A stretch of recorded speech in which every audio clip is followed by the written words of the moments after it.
During the past 5 years, I have provided life coaching for a host of men and women around the world who have been deeply troubled by disparate perspectives between themselves and their spouses or partners regarding the future.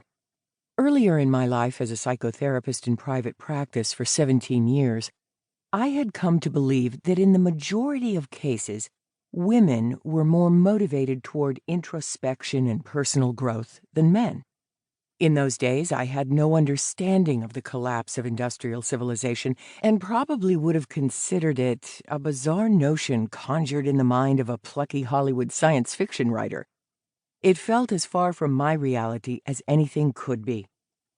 Today, after more than a decade of researching collapse and talking with countless individuals, I have come to believe that one of its most wrenching aspects may be a situation in which one partner is well aware of collapse and is actively preparing for it, while the other partner is resistant to the notion of any future that is not brimming with optimism and infinite opportunities for a rich, fulfilling life.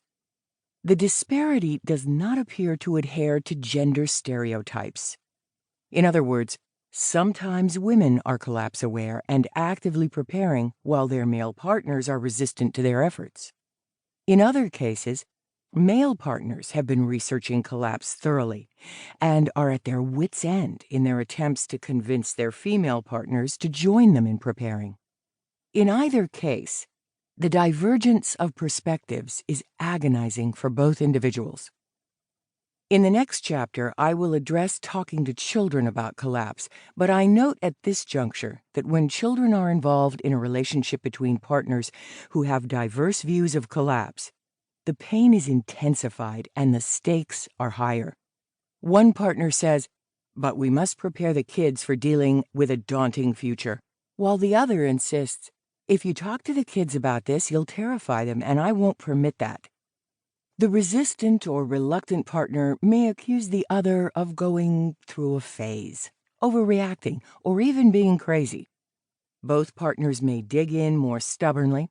They may begin doubting their own perspective, or they may become laden with sorrow and begin feeling victimized. A plethora of responses is possible in such a divergent perspective between partners, but one thing is constant: it hurts. First, I want to emphasize that all relationships have issues.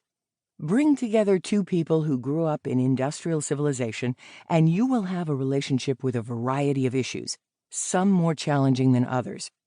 We should not naively believe that our relationship issues began with differing views about collapse, and we should also understand that whatever issues were already present in the relationship will be triggered and exacerbated by that conflict.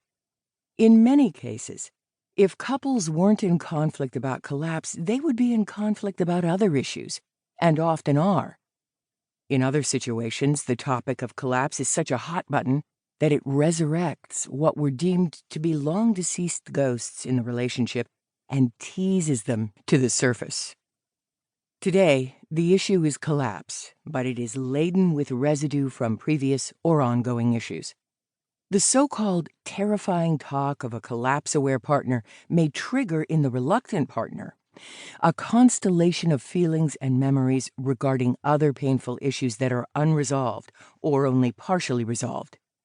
Just when one partner believes he has forgiven the other for an old wound, the issue of collapse may ignite not only a chasm between the two related to that issue, but also stir the troubled waters of any prior hurt.